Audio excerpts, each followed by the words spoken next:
En el atrio, en el patio afuera del tabernáculo. Esto es el altar de bronce donde se hacían todos los sacrificios. Todos los sacrificios se hacían aquí y los sacerdotes tomaban los animales de la gente y los traían. ¿Me puedes seguir por acá? Los traían acá y ponían aquí todos los animales para el holocausto, el sacrificio. Y aquí se quemaban y salía obviamente todo el humo hacia arriba. Posteriormente, el sacerdote tenía que ir al lavacro, que es este lugar que está acá.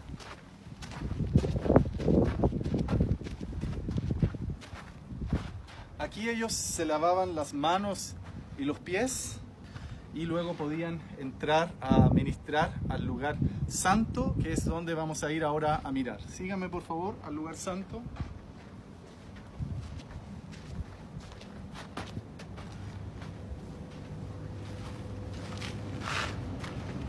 Este es el lugar santo.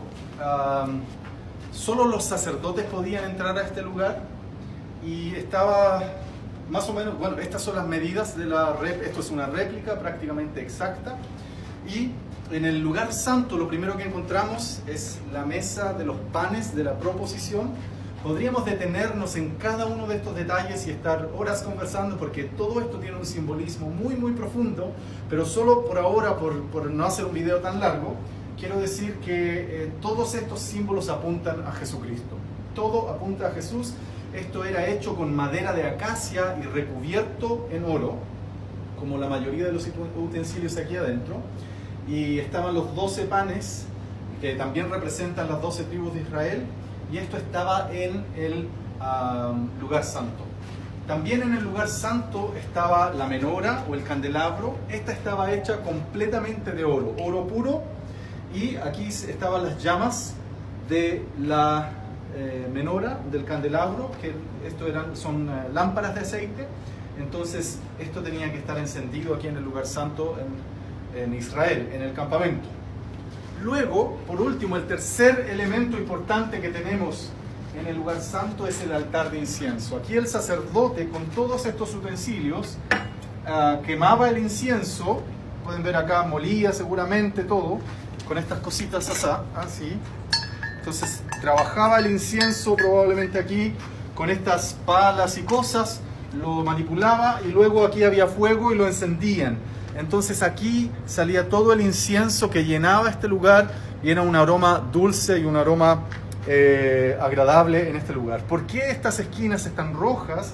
Porque en el día de Yom Kippur, en el día del perdón, que era una sola vez al año, el sumo sacerdote ungía todos los utensilios con la sangre de los sacrificios que estaban allá afuera. Antes de pasar a un lugar muy importante, que es el que está detrás de esta cortina, que es el lugar santísimo, les quiero presentar a los sacerdotes, ¿ok? Los sacerdotes venían primero que todo de la tribu de Leví. Recuerden que Israel tiene 12 tribus, una de esas tribus es la tribu de Leví y de ellos venían los sacerdotes. Representa a uno de los que viene de esa tribu y se vestían de esta manera. Los sacerdotes llevaban esta vestimenta y eran los únicos que tenían permiso para ministrar aquí en el tabernáculo y en el lugar santo. Sumo sacerdote era un personaje muy especial, había uno solo y él era el único que tenía permiso para entrar al lugar santísimo que está detrás de esa cortina. El lugar santísimo representa la mismísima presencia de Dios, el trono de Dios, la habitación de Dios, el lugar de Dios. Y el sumo sacerdote, tenía este pectoral con 12 piedras. Todo esto se lo instruyó Dios a Moisés y llevaba las 12 tribus de Israel escrito. El nombre de las 12 tribus de Israel lo llevaba aquí escrito en su cuerpo, acá en los hombros también. ¿Y qué significaba esto? Significa que él es un intercesor, es decir, el sumo sacerdote para el pueblo representa a Dios, pero cuando viene a presentarse ante Dios representa al pueblo. ¿Se entiende? Es un mediador, es una figura que está entre Dios y el pueblo y los hombres. Por eso decía hace un rato atrás que todo apunta a Jesucristo, porque todo esto es solo un modelo que Dios otorgó que describía y que describe lo que es en realidad en el mundo espiritual de Dios y en lo eterno, en lo que permanece para siempre. Jesús entonces es nuestro sumo sacerdote y lo dice también el libro de los Hebreos. Este hombre, el sumo sacerdote, también tenía aquí en su frente esto que quiere decir santidad a Dios, santidad al Señor, o también podríamos traducirlo como apartado para Dios, separado para Dios, o le pertenezco a Dios, algo que es sagrado, apartado para el Señor. Esta era la vestimenta del sumo sacerdote. Ahí abajo tenía unas campanitas que cuando el sumo sacerdote caminaba, se escuchaba y se sabía que el sumo sacerdote estaba caminando. Como dije antes, él era el único que una sola vez al año, en el día del perdón, en el día de Yom Kippur, él podía entrar por esta cortina, era el único que tenía permiso para entrar, y él venía acá a lo que conocemos como el lugar santísimo. Y en el lugar santísimo, que era de estas medidas, en el lugar santísimo estaba el arca del pacto. El arca del pacto era también hecha de madera de acacia, recubierta en oro. Y dentro del arca, porque esto es una tapa, una cubierta, estaban también las tablas de la ley y la vara de Aarón, etcétera, y cosas que podemos aprender más si estudiamos el Pentateuco, los primeros 5 libros de la Biblia, o la Torá, como es el nombre correcto. Los querubines que estaban sobre el arca y el sumo sacerdote, les recuerdo, todo esto lo recibió Moisés en el monte Sinaí como un diseño de Dios. Dios le mostró y le habló y le enseñó cómo tenía que construir el tabernáculo. Sobre el arca, aquí cuando era el día del perdón, el día de Yom Kippur, el sumo sacerdote entraba y esparcía la sangre, y eso significaba que Dios perdonaba o cubría el pecado del pueblo.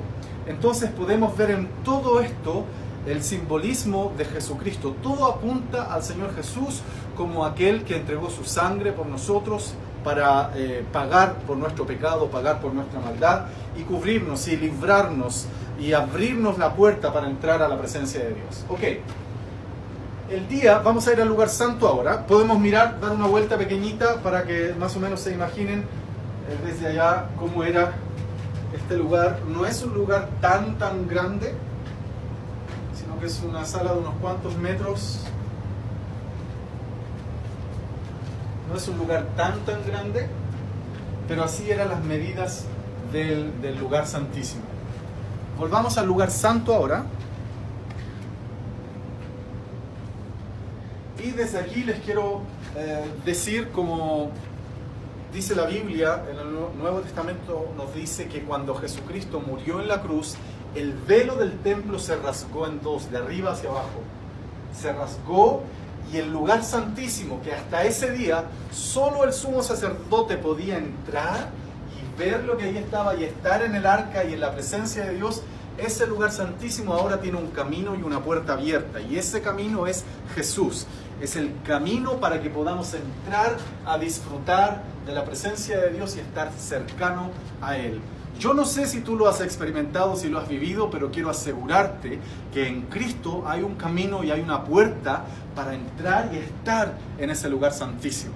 Si nunca has estado allí, te invito a buscar al Señor y a través de Jesucristo poder disfrutar de lo que es estar en la mismísima presencia de Dios.